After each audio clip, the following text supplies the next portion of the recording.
رسوله الکریم اما بعد۔ رمضان کے مہینے میں بہت ساری غلط فہمیاں لوگوں کے اندر پائی جاتی ہیں۔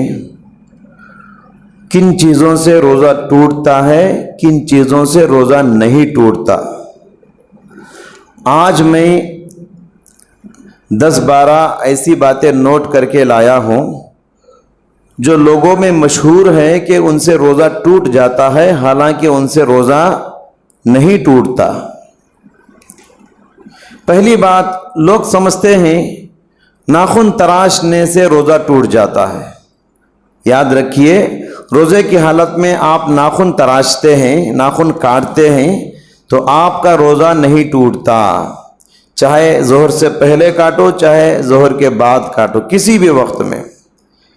اسی طریقے سے سر کے بال کا معاملہ ہے، یہ جسم کے غیر ضروری بال نکالنے کا معاملہ ہے۔ روزے کی حالت میں آپ بال بنا سکتے ہیں، اپنے جسم کے غیر ضروری بال نکال سکتے ہیں، سر کے بال بنا سکتے ہیں، اجازت ہے، اس سے روزے میں کچھ فرق نہیں پڑتا۔ اسی طریقے سے بعض لوگوں میں مشہور ہے کہ روزے کی حالت میں غسل نہیں کرنا چاہیے۔ روزے کی حالت میں چاہے ظہر سے پہلے غسل کرو چاہے ظہر کے بعد غسل کرو چاہے فجر کے بعد غسل کرو، ٹھنڈے پانی سے غسل کرنے کی اجازت ہے۔ یہاں تک کہ آپ گرمی کا موسم ہے، گرمی بہت زیادہ ہے، دل کرتا ہے کہ ٹھنڈے پانی سے نہائیں، تو آپ جسم کو ٹھنڈک پہنچانے کے لیے ٹھنڈے پانی سے غسل کر سکتے ہیں۔ آپ کی زبان سوکھ رہی ہے، ٹھنڈے پانی کو منہ میں لے کر آپ کلی کر سکتے ہیں، روزے کی حالت میں اجازت ہے، اس سے روزہ نہیں ٹوٹتا۔ بعض لوگ بار بار سوال کرتے رہتے ہیں کہ روزے کی حالت میں مسواک کر سکتے ہیں کیا، برش کر سکتے ہیں کیا؟ روزے کی حالت میں مسواک کر سکتے ہیں اور برش کر سکتے ہیں، ٹوتھ پیسٹ لگا کے برش کو وہ بھی کر سکتے ہیں، ذرا احتیاط کے ساتھ، حلق کے اندر اترنا نہ پائے، ذرا احتیاط کے ساتھ پیسٹ لگا کر بھی آپ برش کر سکتے ہیں۔ دیکھیے، پیارے نبی صلی اللہ علیہ وسلم نے عورتوں کو روزے کی حالت میں سالن چکھنے کی اجازت دی۔ سالن میں مرچ زیادہ ہے یا کم ہے، نمک زیادہ ہے یا کم ہے، کیونکہ بعض مرد حضرات بہت سخت ہوتے ہیں، ذرا نمک کم ہو جائے کھانے کے قریب نہیں ہوتے، ذرا مرچ زیادہ ہو جائے یا کم ہو جائے وہ سالن کھاتے نہیں۔ ایسی عورتوں کو اجازت ہے کہ وہ روزے کی حالت میں سالن کا ٹیسٹ کر سکتی ہیں، چکھ سکتی ہیں، یعنی زبان پہ ٹیسٹ کر کے آپ کلی کر کے تھوک دیں گی۔ کبھی کبھی سمندر کا سفر ہوتا ہے، کھارے پانی سے کلی کرتے ہیں، وضو کرتے ہیں، منہ میں کھارا پانی لگتا ہے۔ بعض علاقے ایسے ہیں کہ وہاں کھارا پانی ہی دستیاب ہے وضو غسل کے لیے، تو اس کی وجہ سے روزہ نہیں ٹوٹتا۔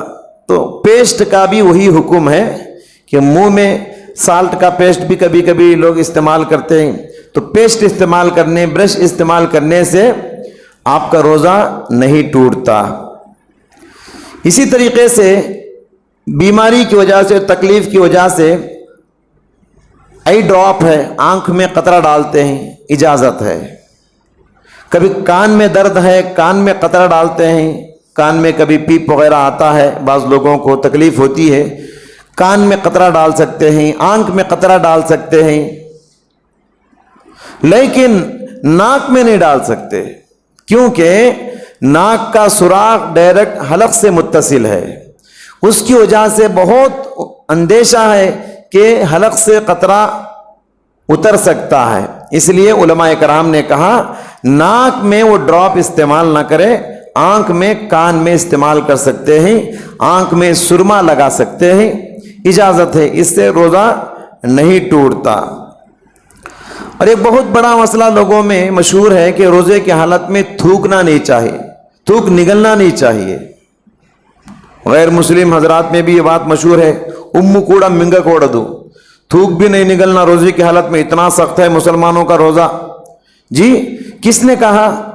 دیکھیے اندر کی چیز اندر جانے سے روزہ نہیں ٹوٹتا، باہر کی چیز اندر جانے سے روزہ ٹوٹتا ہے۔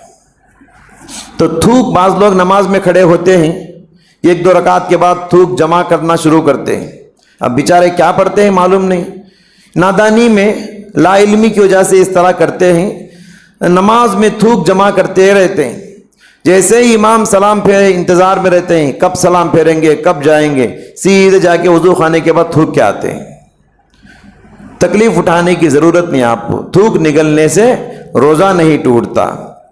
اسی طریقے سے بعض لوگ سمجھتے ہیں کہ عطر، خوشبو وغیرہ نہیں سونگھنا چاہیے، خوشبو سونگھ سکتے ہیں، کوئی بریانی کی خوشبو سونگھ لیے آپ، کبھی عطر کی خوشبو سونگھ لیے آپ، خوشبو سونگھنے سے روزہ نہیں ٹوٹتا، خوشبو لگانے کا حکم ہے۔ مومن کو نماز کو آتے ہوئے خذوا زینتکم عند کل مسجد، عبادت کے وقت زینت اختیار کرو، خوشبو لگاؤ، تو خوشبو سے روزہ نہیں ٹوٹتا، یہ بھی یاد رکھیے۔ اسی طریقے سے کبھی جسم کو زخم ہوتا ہے، کبھی پھوڑے سے خون نکل گیا، چلتے چلتے پیر کو ٹھیس لگ گیا، چمڑا نکل گیا، خون نکل گیا، ناخن سے خون نکل گیا، یا کبھی کبھی نکسیر ہوتی ہے، ناک سے بعض لوگوں کو خون نکلتا ہے، جسم سے خون نکلنے سے روزہ نہیں ٹوٹتا۔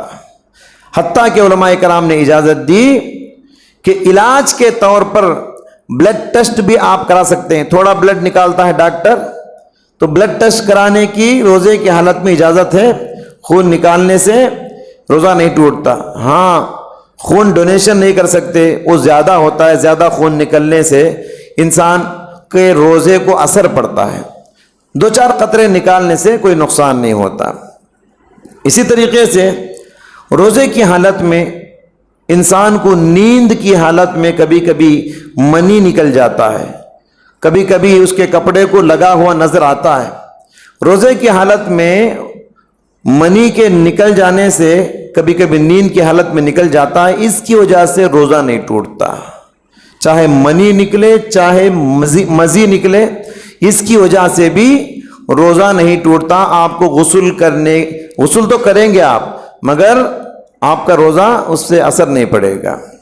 اسی طریقے سے بعض لوگ سوالات کرتے ہیں کہ بخار آ گیا، فلاں پیٹ میں درد آ گیا، روزے کی حالت میں دوا کے طور پر انجیکشن لے سکتے ہیں کیا؟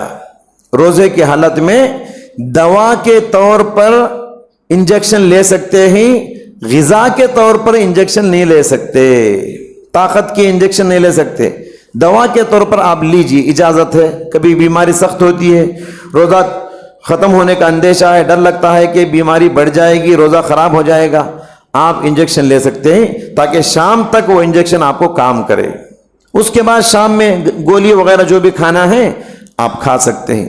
تو یہ کچھ باتیں میرے ذہن میں ہیں، میں نے نوٹ کیا ہے۔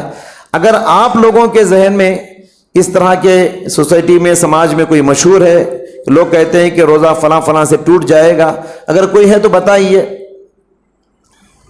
بتا سکتے ہیں آپ میں سے کوئی، سوال کیجئے، کوئی ڈاؤٹ ہے آپ کے ذہن و دماغ میں، شرمانے کی ضرورت نہیں، سوال کرنے میں، دینی معلومات حاصل کرنے میں شرم کو رکاوٹ بننے مت دیجئے، آپ ڈائریکٹ کھڑے ہو کے یا بیٹھ کے پوچھئے۔ جی کوئی سوال ہے؟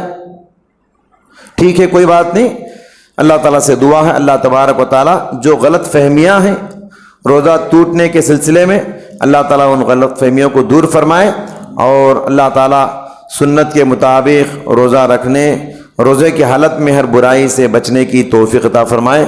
آمین۔ وآخر دعوانا الحمدللہ رب العالمین۔